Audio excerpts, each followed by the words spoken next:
Welcome to this video about adding a passenger to your Blackbox simulation Trislander.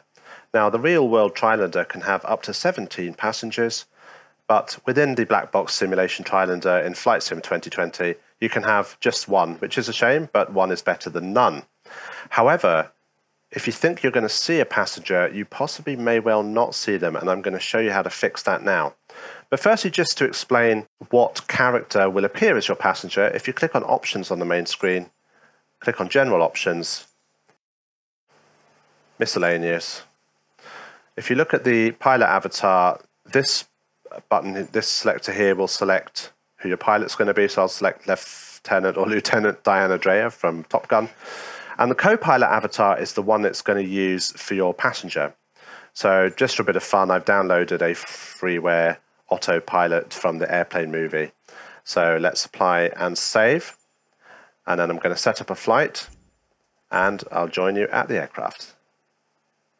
Okay, so here we are in Jersey, and as you can see, I have a Blue Islands Trislander, and we can see the pilot that we set up, which is Lieutenant Diana Dreyer from Top Gun. There she is, but I'm not really seeing a passenger. In fact, if we get in the aircraft and we manually look round, we'll see there isn't one there. So the passenger normally sits in row 4. So how do we get to see this passenger? Well, it's partly a compromise. What we need to do, first of all, is to go into the options on the main menu, General Options, click on Developers, and we need to enable developer mode by switching that on. So once that's done, we would save that, and then we go back and resume. And then you get a menu at the top with developer mode options. So if you click on Windows and then click on Aircraft Selector, you'll now see all your aircraft you have in Microsoft Flight Simulator 2020. And the one you currently have is highlighted in yellow. If you were to double click this now, it would leave you in the same aircraft, but the passenger would appear.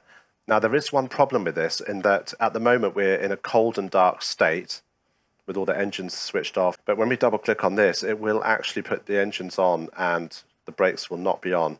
So we need to come here quickly and apply the parking brake. So let's do that now.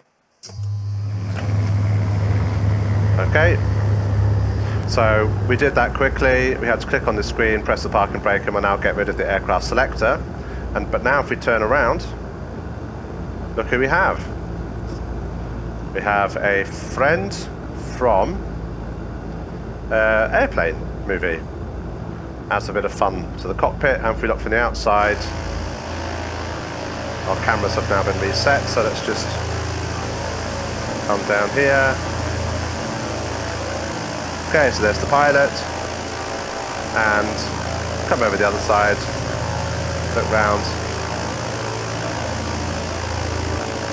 We do have our passenger, the passenger and the pilot. Now, let's get back inside the cockpit.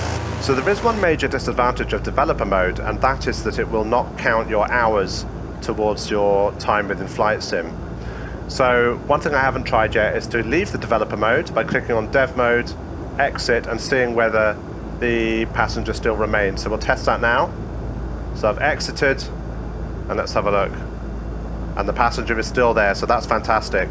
So that's a way of adding the passenger and then leaving dev mode, and then you can do your flying and clock your hours.